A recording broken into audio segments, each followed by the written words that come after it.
Do you know that feeling when someone blocks your escape route in a fire? That's exactly how I felt when I discovered Karen from the HOA secretly plugging her Tesla charger into my outdoor outlet, causing my electric bill to skyrocket by $300 monthly. But don't click away just yet, because how my smart power protection system transformed her $90,000 car into a useless battery brick is more satisfying than the game of drop a comment below about where you're watching this from. I bet many of you are supposed to be working right now. No worries, your secret's safe with me. And trust me, this story is worth your time. Before I dive into this electrical nightmare, let me give you some context. They say good fences make good neighbors, but sometimes even the best fences can't protect you from entitled people who think rules apply to everyone except them. Growing up in a blue-collar neighborhood in the Midwest taught me to respect other people's property, a concept apparently foreign to certain Tesla-driving suburbanites with designer sunglasses and a pathological aversion to paying their own bills. What follows is not just a tale of power theft, but a carefully engineered lesson in consequences that I'm still rather proud of to this day. As my grandfather used to say, the best teacher for a thief isn't the police, it's the unexpected trap. When Deborah Harrington moved into the house next door with her gleaming white Tesla Model X, I had no idea she'd become the bane of my existence. I'm Ethan Bailey, a 35-year-old electrical engineer working remotely for a tech company in Seattle. My background includes 6 years in the Army Corps of Engineers, where I specialized in power grid systems and security infrastructure before transitioning to civilian life. The military taught me discipline, precision, and problem-solving skills that would prove surprisingly useful in suburban warfare. I've lived in Pinewood Estates, a quiet suburban neighborhood with an active homeowners association, for about 3 years now. I'd bought the place after my divorce. Nothing dramatic, just two people realizing they wanted different things, and I'd been enjoying the peaceful routine of my new bachelor life. It's a nice enough place with manicured lawns, community barbecues in the summer, and neighbors who generally mind their own business. Or at least that's how it was before Hurricane Deborah made landfall. Looking back, I should have recognized the warning signs when the previous owners of her house practically fled the neighborhood, selling significantly under market value just to relocate quickly for a job opportunity. Now, I understand they probably just wanted to escape before construction on Deborah's backyard infinity pool began. I first met Deborah when I brought over a welcome basket, just some local craft beer, artisan chocolates, and information about the neighborhood. I'm not naturally a social butterfly, but my mother raised me with old-fashioned Midwestern manners that die hard. How thoughtful, Deborah said with a practiced smile that didn't quite reach her eyes as she accepted my modest offering. She wore what I'd come to recognize as her standard uniform: designer yoga pants that had never seen an actual yoga studio, a cashmere sweater despite the warm weather, and enough jewelry to set off metal detectors at 50 paces. As she invited me in for a quick tour of her newly renovated home, I couldn't help but notice how she emphasized words like premium, exclusive, and top of the line when describing every fixture and appliance. The house had undergone a complete transformation from the modest 4-bedroom colonial it had been into what Deborah clearly considered a suburban palace. This kitchen island is imported Italian marble, she explained, running her manicured hand across the countertop that was bigger than my entire kitchen. We had to wait 6 months, but William, that's my husband, he said only the best for our forever home. He's a corporate attorney, very successful. She managed to mention his job and success 3 more times during the 15-minute tour. Her expression changed slightly when she asked about my place, her eyes narrowing as though assessing a potential threat, or more likely determining I wasn't worth much consideration. "Oh, and you've been in your quaint little house for long?" The way she said quaint made it sound like she was describing a gas station bathroom. When I mentioned I was an engineer, her interest visibly dimmed. Apparently, if you weren't a doctor, lawyer, or hedge fund manager, you barely registered on Deborah Harrington's social radar. That first interaction should have been my warning, a blaring red alert that I foolishly ignored. In the weeks that followed, Deborah launched what I can only describe as a calculated community takeover operation. She quickly ingratiated herself with the HOA board through a combination of flattery, intimidation, and strategic generosity. Her elaborate dinner parties became legendary, not for the conversation, but for the obscenely expensive wine she served and the not-so-subtle name dropping that peppered her dinner table talk. Within 6 weeks of moving in, she had somehow managed to get herself elected as the HOA vice president. Despite being a complete newcomer to the community, the previous vice president, a retired elementary school principal named Dorothy, who had served faithfully for 7 years, suddenly stepped down, citing personal reasons. I later learned from Martha that those personal reasons included Deborah discovering and threatening to expose Dorothy's son's past DUI to the community. During this time, I kept to myself, mostly busy with work projects and occasional video game sessions with friends online. My job designing power management systems for commercial buildings kept me occupied during the day, and my modest social life filled the evenings. I noticed Deborah's rapid ascent to neighborhood power, but frankly, HOA politics had always seemed like a special kind of hell I preferred to avoid. My philosophy was simple: pay my dues, follow the reasonable rules, and live my life. That is until I received my electric bill 1 month after Deborah moved in. Opening that envelope was like getting punched in the gut. $450, nearly triple my usual $150. At first, I assumed it was a mistake and called the power company. The representative confirmed the reading was accurate and suggested I might have a faulty appliance or had significantly changed my usage patterns. I checked and double-checked my usage, wondering if I had accidentally left something running, but everything seemed normal. I even went around the house with an electricity usage monitor, testing each major appliance, but found nothing that could explain the dramatic increase. The mystery deepened when my next-door neighbor on the other side, a retired couple named the Andersons, mentioned casually that their bill had remained consistent. Whatever was draining my power was specific to my property. It wasn't until a week later, when my home security camera sent a notification at 2 a.m., that I discovered what was happening.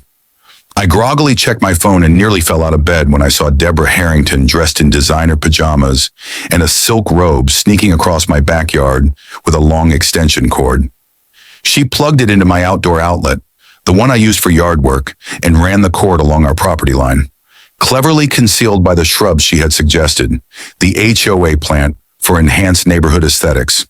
The other end was connected to her Tesla, parked in her side driveway, positioned just right so the charging port faced our shared fence line. I watched in disbelief as she checked that everything was connected, glanced around furtively, and then scurried back into her house like some electricity-stealing gremlin. The next morning, I knocked on her door, phone in hand with the video queued up. When Deborah answered, wearing an expensive-looking tennis outfit and a bright smile, I cut straight to the point. "Deborah, we need to talk about you using my electricity to charge your Tesla." Her smile didn't waver for even a second. "I have no idea what you're talking about, Ethan," she said with a dismissive laugh. I showed her the video, and her expression hardened like quick-setting concrete. "That could be anyone," she said, despite the crystal-clear footage of her face. "And honestly, if your electrical system is so poorly designed that it's causing such high bills, perhaps you should consider upgrading. After all, maintaining property values is important to all of us in Pinewood." Before closing the door, she added with a honeyed voice that barely concealed her threat, "As HOA vice president, I'd be happy to discuss your landscaping violations sometime. Your hedges are 2 inches above regulation height." As I walked back to my house, I knew this was just the beginning. What I didn't know was that this was merely the opening act in a 6-month battle where I'd learned that not all Karens are created equal. Some are far more dangerous than what you see in viral videos. After discovering Deborah's midnight power theft, I took what I thought were reasonable precautions. I installed additional security cameras around my property and put a lockbox over my outdoor outlets. Problem solved, right? Wrong.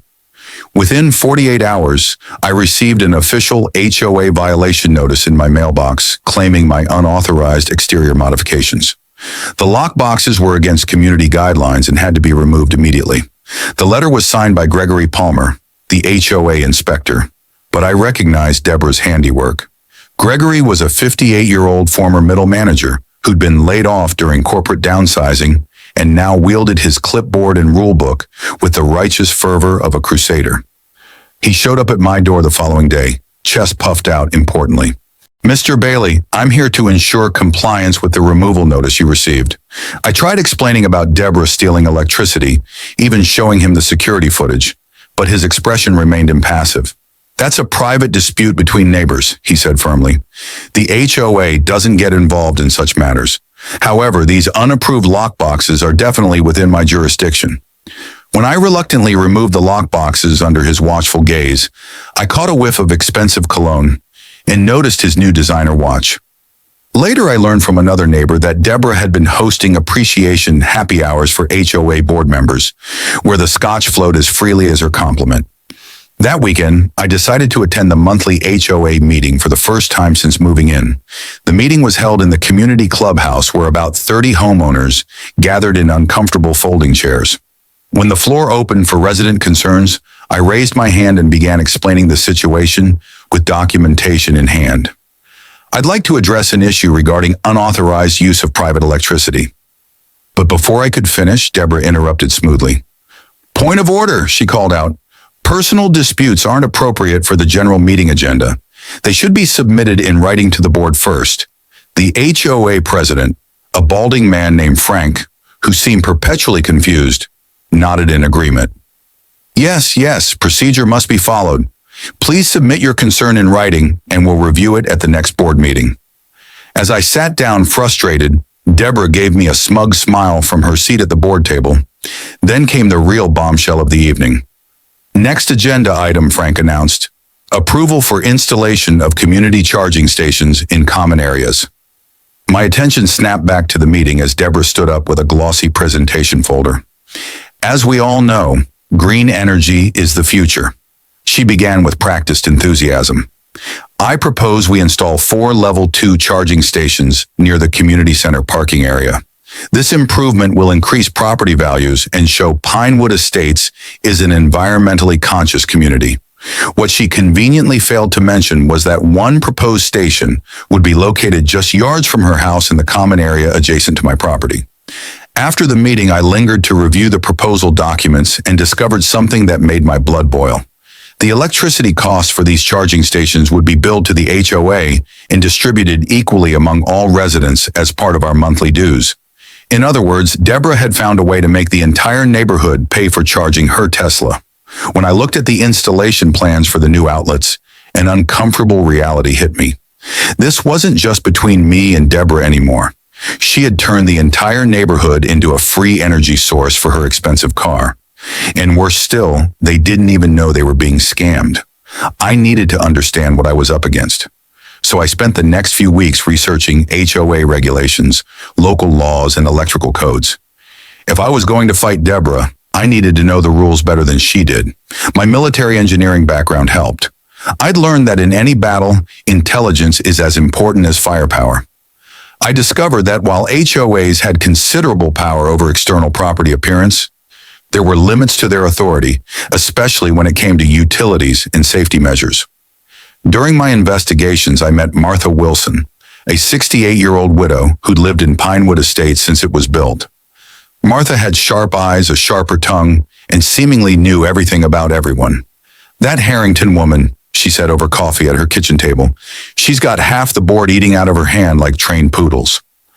Martha had been keeping meticulous notes on HOA activities for years and showed me how previous board members had been pressured to resign when they opposed certain measures. Gregory isn't a bad man, she confided, just weak and easily flattered. Been that way since his wife left him for her yoga instructor. And Frank, the president, he's just counting the days until his term ends so he can move to Florida. Through Martha, I also met Brian and Sarah Thompson, a couple in their 40s with 2 young kids. Brian worked as a high school teacher, and Sarah was a nurse at the local hospital. They were struggling with increasing HOA fees and were particularly concerned about the proposed charging stations. We can barely keep up with the current dues, Sarah explained when I visited their home one evening. Another increase would mean cutting back on Tommy's baseball league. Their son, an energetic 8-year-old, was currently showing my security camera footage to his younger sister. Both giggling at the lady stealing electricity like a bad guy in a movie. With their help, I began building a case and gathering supporters. I discreetly installed a power monitoring device on my electrical panel to document exactly how much electricity Deborah was using, an average of 75 kilowatt hours each night, which at our local rates translated to substantial money over time. Brian and Sarah helped me collect signatures from other homeowners who were concerned about rising HOA costs, while Martha provided crucial information about HOA bylaws that could help our cause.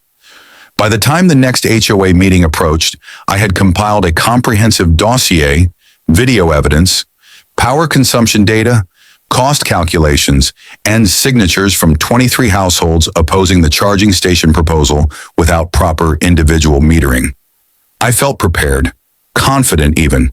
The evening before the meeting, I was reviewing my presentation one last time when Martha called.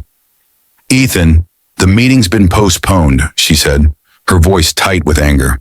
"They're claiming technical issues with the clubhouse projector, but I just drove by and saw Deborah's car parked outside Frank's house. Something's happening." I stood there with a thick folder of evidence in my hands, watching as Deborah whispered to board members the following day in the community mailbox area. It was then I realized sometimes you can't win playing by others' rules. Perhaps it was time to create a protection system, one that a former military engineer with expertise in electrical systems could design. The next morning, I decided to give Deborah one last chance to end this peacefully. I had always believed in direct communication before escalation, a principle that had served me well in the military and in life generally. I walked over to her house with my documentation in hand, videos, photographs, and calculations of electricity costs, all neatly organized in a professional look folder. Their home, which had already been impressive when they moved in, now featured new landscaping with imported Japanese maples and a completely redesigned front entrance with hand-carved double doors that must have cost more than my first car. William, her husband, opened the door this time. He was a tall, perpetually distracted-looking man in his mid-40s with the kind of expensive haircut that tries desperately to hide early balding and the tan complexion of someone who plays golf, not for enjoyment, but for business connections. He was dressed in an expensive suit despite it being Saturday. The subtle pinstripes and monogram cuffs screaming, "I bill at $500 an hour." I had only seen him a handful of times since they moved in. He seemed to leave early and return late most days, the quintessential absent corporate warrior. "Deborah's at her Pilates class," he said, checking his watch impatiently, a Rolex that caught the morning light. "Can this wait?" His tone suggested that whatever I had to say couldn't possibly be important enough to interrupt his schedule. I explained that it couldn't and showed him the evidence of his wife's activities. William reluctantly invited me into their marble-floored entryway, but no further, making it clear this wasn't a social call. He skimmed through the photos with barely concealed boredom, flipping through my meticulously prepared documentation as if it were a takeout menu from a restaurant he had no intention of ordering from. "Look," he finally said, handing back the folder without even looking at the cost calculations. "I'm sure there's some misunderstanding. It's just a few dollars of electricity, not worth getting worked up about." His dismissive tone made it clear that what was a significant sum to me was pocket change to him. The kind of person who wouldn't bend down to pick up a $20 bill because it wasn't worth his time. Before I could explain that it was much more than a few dollars and that the principle of stealing was the real issue, he glanced at his phone and frowned, using it as an obvious excuse to end our conversation. "I have a call with Tokyo in 5 minutes, he said, already backing toward his home office, visible down the hallway. "Why don't you two work this out like adults, and maybe don't make such a big deal over trivial neighborhood stuff?" He closed the door before I could respond, leaving me standing on his porch with my folder of evidence, and a growing realization that both Harringtons shared the same fundamental character flaw, a complete inability to see beyond their own convenience and privilege. That afternoon, Deborah came stomping across our adjoining lawns, designer sunglasses pushed up into her perfectly highlighted hair. "How dare you go behind my back to William?" she hissed, careful to keep her voice down so other neighbors wouldn't hear. I remained calm, explaining again that she needed to stop using my electricity and that I would oppose her charging station scheme at the next HOA meeting, her face flushed with anger. "You have no idea who you're dealing with," she said, her voice dropping to a dangerous whisper. "William is one of the top corporate attorneys in the state. One word from him and your little remote job could disappear. One complaint about threatening behavior and that military history of yours might not look so heroic. The threat was clear. Back off, or she'd make my life difficult in ways I couldn't imagine. In the days that followed, I began noticing strange glances from neighbors who had previously been friendly. At the local grocery store, people who normally stopped to chat suddenly found urgent business elsewhere. The mystery was solved when Brian Thompson called to cancel our planned strategy meeting. "I'm sorry, man," he said awkwardly. "There's a rumor going around that you've been unstable since your military days. Something about you becoming obsessed with Deborah and stalking her property at night." I was stunned into silence. Deborah had flipped the script entirely, using my own security measures against me. "Sarah and I know it's not true," Brian hastily added, "but some people are keeping their distance. They're saying you installed those cameras to watch her, not to catch her stealing electricity." I organized a small meeting at my house with supporters, but only Martha and the Thompsons showed up. Others had sent apologetic texts citing various commitments. As we discussed our dwindling options, Martha revealed more disturbing news. She's convinced the board to authorize enhanced landscaping services for the common area near your house, she explained grimly. "The work will generate extra noise starting at 7 in the morning every day, including weekends. The cost will be added to your monthly dues as a special assessment since it primarily benefits your property line." That night, after everyone left, I sat in my garage workshop and considered my options. As an electrical engineer with military experience in power systems, I knew there were ways to protect my property that wouldn't violate any laws or HOA regulations. I decided to install a smart power protection system, a perfectly legal device commonly used in industrial settings to protect against power theft and electrical anomaly. The system would detect unauthorized power usage during unusual hours and could automatically shut off if it detected excessive usage or irregular patterns. It would also deliver a small voltage fluctuation warning before a complete shutdown, just enough to alert the user, but not enough to cause any safety concerns under normal circumstances. I spent the next few days assembling the components and programming the system. My garage turned into a workshop as I meticulously tested each component. This wasn't just some jury-rigged contraption. I applied the same engineering standards I used in my professional work. The SPS included multiple safety features, voltage monitoring, current detection, time of use restrictions, and most importantly, a 3-stage warning system that would activate well before any protective measures kicked in. I programmed the system to record all electrical activity and keep detailed logs of any unusual patterns, details that would prove critical later. The hardware itself was elegantly simple yet robust. Industrial-grade components housed in a weatherproof enclosure that could withstand the Pacific Northwest's notorious rain. I even added battery backup so the system would remain operational during power outages. This wasn't excessive. It was professional. If I was going to protect my property, I'd do it right. After 3 days of development and testing, I installed the system at the back of my property where I knew Deborah accessed her favorite outlets. I carefully mounted it according to all electrical code requirements and added a clear, professionally printed warning sign protected by SPS, authorized use only. Unauthorized use may damage connected devices. The sign included standard electrical warning symbols and was illuminated by a small LED for nighttime visibility. But before my eyes, it could take on a different shape and color. Even on the designation, no one could claim they hadn't seen it. I even took stamped photographs of the installation to document everything was properly set up and clearly marked. I made absolutely certain the system was fully compliant with electrical codes and safety standards.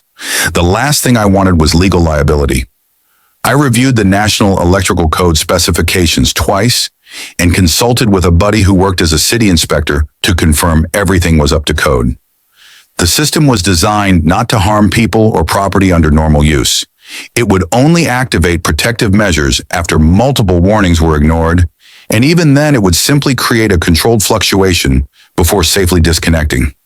Any damage would result only from someone deliberately overriding safety warnings. Essentially, they would have to work hard to harm their own equipment. As I tested the SPS one final time on a cool Tuesday evening, watching the diagnostic LEDs blink in sequence, confirming proper operation, I wondered if Deborah had ever learned the basic principle of physics that every engineering student knows by heart. For every action, there's an equal and opposite reaction. In the military, we had another saying, play stupid games, win stupid prizes. Deborah was about to learn both lessons simultaneously. The morning after installing my SPS, I watched through my kitchen window as Deborah noticed the new setup during her daily property inspection walk. She paused by the warning sign, squinting to read it, then rolled her eyes dramatically. That evening, I received another HOA violation notice, this time for unauthorized signage. But since the warning was a required safety notification for electrical systems under county regulations, I knew it couldn't be removed. I submitted the appropriate documentation citing the relevant codes, and for once, Gregory couldn't argue with actual legal requirements. For the next few days, my security cameras showed Deborah eyeing the outlet but not using it. I wondered if the warning had actually worked, but Martha kept me updated on Deborah's movements around the neighborhood. She's testing outlets near the clubhouse now, Martha reported after her evening walk. But they're not powerful enough for fast charging, and she has to park too far from her house for comfort. I felt a small victory until I received notification that the HOA board had approved emergency funding for upgraded electrical infrastructure in the common areas, bypassing the normal resident voting process by classifying it as an essential safety improvement. The following week, workmen installed new high-capacity outlets in the common area, bordering my property and Deborah's, exactly as she had planned all along, but now expedited as an emergency measure. That night, my security system alerted me to movement, and I watched as Deborah smugly connected her Tesla to one of the new community outlets, giving a little satisfied wave toward my camera before strutting back to her house. The SPS immediately began recording data on this new power usage pattern, confirming my suspicions. She was drawing enormous power during off-peak hours, and the cost would be distributed among all residents. Expanded the SPS to monitor the new community outlets as well, not to control them as they weren't on my property, but to gather data on usage patterns. The system revealed that Deborah was charging her car between 1 and 4 in the morning every night, drawing maximum power for 3 straight hours. At current electricity rates, she was adding approximately $500 monthly to the combined HOA bill. Meanwhile, I continued receiving petty violation notices. My mailbox was half an inch too low. My garage door needed repainting, despite being painted just last year, and my garbage cans were visible from the street for 15 minutes too long on collection day. I carefully complied with each minor violation while documenting everything and continuing to gather support among neighbors. The Thompsons had started showing my data to trusted friends, and slowly a network of concerned homeowners was forming. Through Martha's connections, I learned that Deborah was planning something bigger, a proposal for an official Tesla supercharger station in the community center parking lot with installation costs of $25,000 to be covered by a special assessment on all homeowners. The proposal would be introduced at the rescheduled HOA meeting in 2 weeks. One evening, as I was reviewing the SPS data, I noticed something interesting. Whenever Deborah charged her Tesla, she would set it to draw maximum power immediately, bypassing the car's built-in gradual power ramp up. This was unusual and potentially harmful to both the vehicle and the electrical system. The Tesla's battery management system was designed to handle standard charging patterns, not the aggressive power-grabbing Deborah seemed to prefer. My SPS was programmed to identify abnormal usage patterns and respond with warning signals before implementing protective measures. Given Deborah's charging habits, the system would likely interpret her behavior as potentially damaging. I made no changes to the default safety protocols. They were standard industrial protections, but I ensured all warning systems were clearly visible and audible. The night before the rescheduled HOA meeting, my security camera alerted me to movement at 1 o'clock in the morning, Deborah's usual charging time. I watched as she approached her favorite community outlet with her Tesla gleaming under the moonlight. The ESPs detected the connection and the immediate power surge as she set the car to maximum charge rate. Just as programmed, the system activated its warning protocol. A small yellow light began flashing on the outlet box, and a low beeping sound indicated abnormal power draw. Instead of reducing the charge rate or disconnecting, Deborah noticed the warning light, frowned, and then deliberately increased the charge rate further, as if challenging the system. I watched in disbelief as she smirked at what she clearly thought was my attempt to scare her off. The SPS responded exactly as designed. After 3 warning cycles, it detected the dangerous power surge and enacted its protection protocol, creating a controlled voltage fluctuation before cutting power entirely. I checked the data display on my monitoring system. The SPS had functioned correctly, had warned before taking protective action, but Deborah had not only ignored the warnings, but increased the risk by cranking up the power draw to dangerous levels. I received a notification from my security camera. Deborah was standing beside her Tesla, completely still, eyes wide, as she stared at the error message displayed on her car's screen. Now she understood. Property protection systems were not a bluff. The next morning I was making coffee when furious pounding shook my front door. Through the peephole, I could see Deborah still in her silk pajamas, her face contorted with rage. "Open this door right now, you vindictive little man," she shouted loud enough for the entire neighborhood to hear.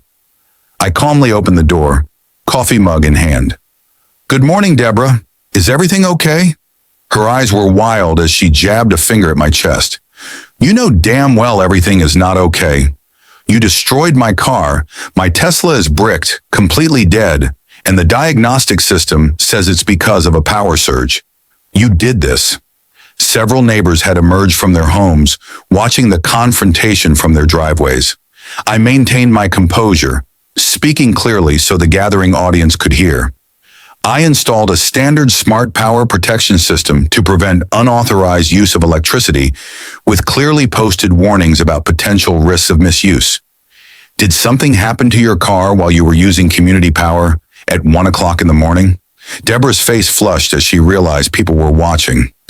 "You deliberately sabotaged my car," she hissed more quietly. "It's going to cost $22,000 to replace the battery management system. William is calling our lawyer right now."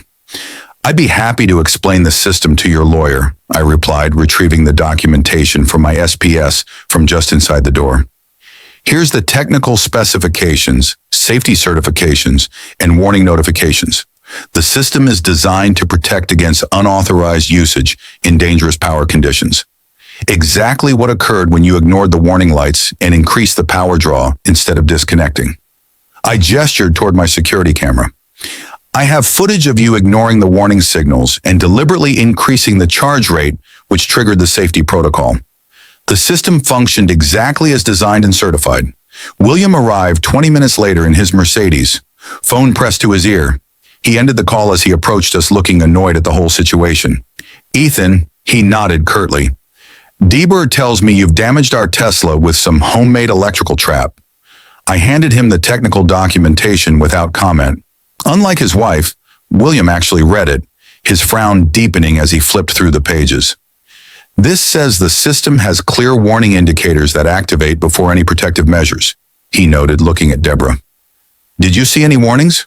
Deborah sputtered about irrelevant blinking lights. As William continued scanning the documents when I offered to show him the video of Deborah ignoring the warnings, he held up his hand. "That won't be necessary yet." I decided to lay all my cards on the table. "William, your wife has been stealing electricity from me personally and now from the community for months. I've documented everything, including how she manipulated the HOA to install charging outlets at community expense, primarily for her benefit. I have videos, power consumption data, and testimony from other residents. I attempted to resolve this directly with both of you multiple times. I watched as the lawyer and him calculated the situation. Additionally, I should mention that misuse of HOA funds for personal benefit could potentially be considered fraud, especially when someone in a leadership position directs community resources, primarily for their own use." William's professional demeanor cracked slightly. "I see." He turned to Deborah, whose righteous anger had morphed into uncertainty. "We need to discuss this at home now." As they walked away, I heard him mutter, $22,000? Are you kidding me? And you've been doing what? With HOA funds. Later that afternoon, Deborah's precious Tesla was loaded onto a flatbed tow truck bound for the nearest service center. The preliminary diagnostic report confirmed significant damage to the battery management system, with repairs estimated at $22,000.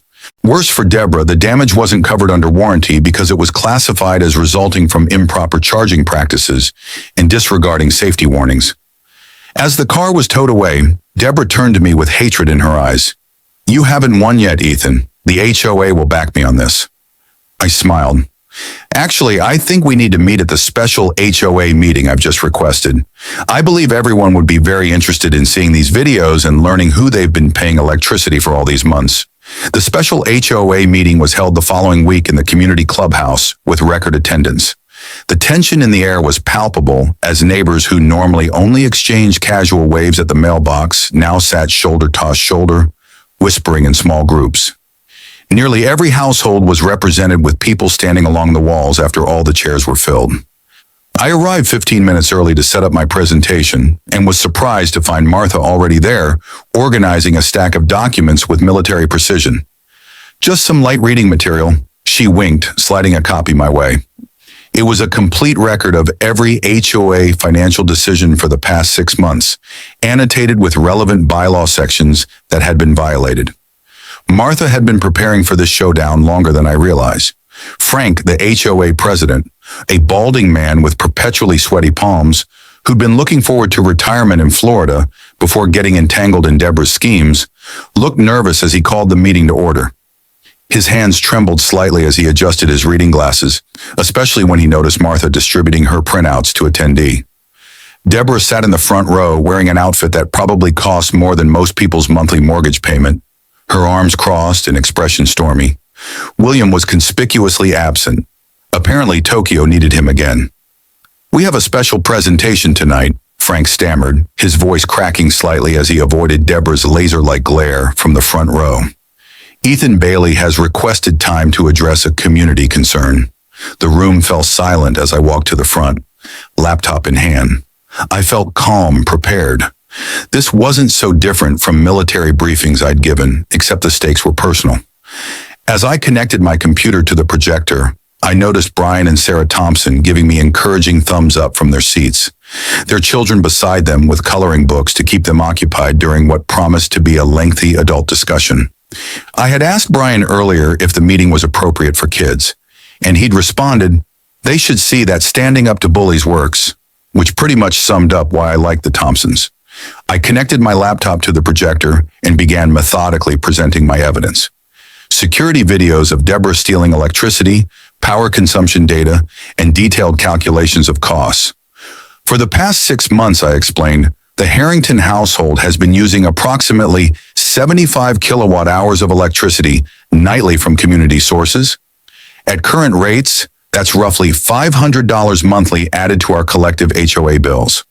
Murmurs rippled through the crowd as I displayed a graph showing HOA fee increases coinciding perfectly with Deborah's charging habits.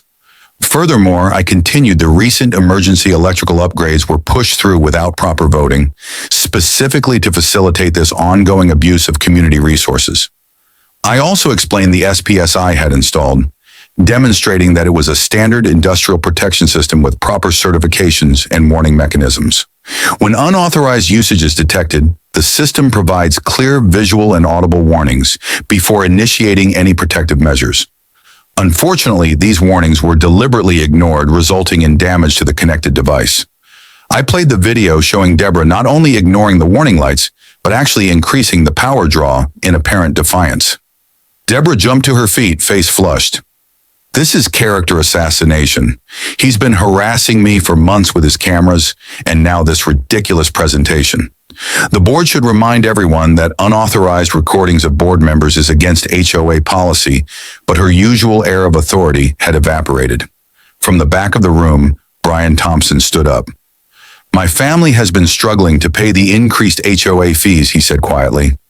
"We had to pull our son from baseball because we couldn't afford the equipment and fees on top of these charges. Are you saying we've been paying to charge your Tesla all this time?" Other residents began speaking up. Elderly residents on fixed incomes, young families stretching their budgets, all affected by the increased costs. Gregory Palmer, the HOA inspector, who had been so quick to cite me for violations, was conspicuously silent, staring at his clipboard as though it might shield him from the community's growing anger. William Harrington wasn't present, having suddenly discovered an important business trip that couldn't be postponed. Frank attempted to regain control of the meeting. Perhaps we should form a committee to investigate these allegations, but was interrupted by Martha Wilson's commanding voice. I move for an immediate vote to require full restitution of all misappropriated funds, removal of Deborah Harrington from the HOA board, and a new election for all board positions. The motion was seconded by at least a dozen voices at once. The vote wasn't even close. The community overwhelmingly supported all three measures, with only Deborah and two loyal friends opposing. The final tally, Deborah would repay approximately $7,000 in electricity costs. She was removed from the board effective immediately, and a special election would be held the following month. Brian Thompson was nominated as a candidate for the new board president on a platform of transparency and fairness. In the aftermath, changes came swiftly to Pinewood Estates. The community seemed to collectively exhale as if freed from a spell. Deborah and William put their house on the market within 2 weeks, listing it well below market value for a quick sale. The rumor mill, primarily powered by Martha's extensive network, reported they were relocating to another state where a cousin of Williams had connections to an exclusive gated community, presumably one with better electricity security measures. Their moving day was notably quiet, with no neighbors offering to help or bringing customary farewell gifts. The only person who showed up was Martha, who sat in a lawn chair across the street knitting and occasionally raising her teacup in a mock toast whenever Deborah looked her way. Gregory resigned as HOA inspector, citing health concerns, though everyone knew his real condition was acute embarrassment. He eventually apologized to several homeowners he had unfairly cited, and now keeps such a low profile that some new residents don't even know who he is. Frank accelerated his retirement plans and moved to Florida. 3 months ahead of schedule, seemingly relieved to escape the neighborhood drama, the new board, led by Brian, implemented sweeping changes focused on transparency and fairness. They revised regulations for community utilities, including a completely new accounting system that itemized exactly where every dollar of HOA fees went. The board installed official electric vehicle charging stations with individual metering, so users paid for their own electricity, a project I helped design as my contribution to the community. The stations were modern, efficient, and most importantly, fair. Within 6 months, 3 other residents purchased electric vehicles, knowing they could now charge them ethically and conveniently. I declined an offer to join the new HOA board, despite numerous neighbors encouraging me to run. Committee meetings and parliamentary procedure weren't really my style, but I agreed to serve as a technical advisor for the community's security and energy systems. This arrangement suited me perfectly.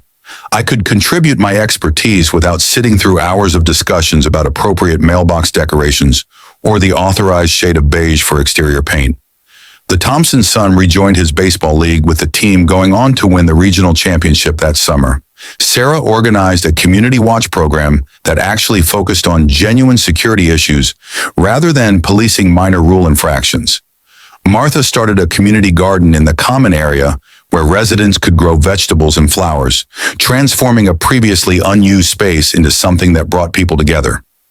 The house next door eventually sold to a young doctor and her programmer husband, who turned out to be ideal neighbors. Friendly but respectful of privacy, quiet but sociable at community events. They drive a modest hybrid and actually asked permission before installing a small fountain that technically exceeded the water feature size regulations, which the new board promptly approved. Every time I drive past the spot where Deborah used to park her Tesla, I can't help but smile. Today, there's an official charging station there with a dedicated meter and transparent payment system. The irony isn't lost on me. Deborah could have had exactly what she wanted if she'd just gone about it honestly and fairly. Instead, her entitlement cost her $22,000 in repairs, $7,000 in restitution, and whatever they lost in the rushed home sale. Sometimes people who rely on power and privilege forget an important lesson. Not all victims are helpless. An electrical engineer with knowledge of protection systems can be the most expensive lesson a Karen who thinks he can take whatever she wants without consequences will ever learn. There's a certain poetry to it. Deborah came into our community like a storm, disrupting lives and bending rules to her will, only to be undone by the very electricity she tried to steal. As Martha told me over coffee recently, her wise eyes twinkling over her reading glasses. You know what they say, karma doesn't need Wi-Fi to connect to people who deserve it. I couldn't agree more. Sometimes justice comes through official channels, and sometimes it arrives in a carefully engineered package with warning lights that entitled, "People really should pay attention to." The best part, the community is stronger now. People talk to each other more, look out for one another, and the transparency of the new board has restored trust that the previous leadership had eroded. We're not perfect. No neighborhood is. But we've learned that standing together against bullies works at any age. And if there's one thing I've learned from this whole experience, it's that electrical engineering skills might not make you the life of the party, but they sure come in handy when you need to teach someone about the true cost of power. Thanks for watching Mr. X Stories.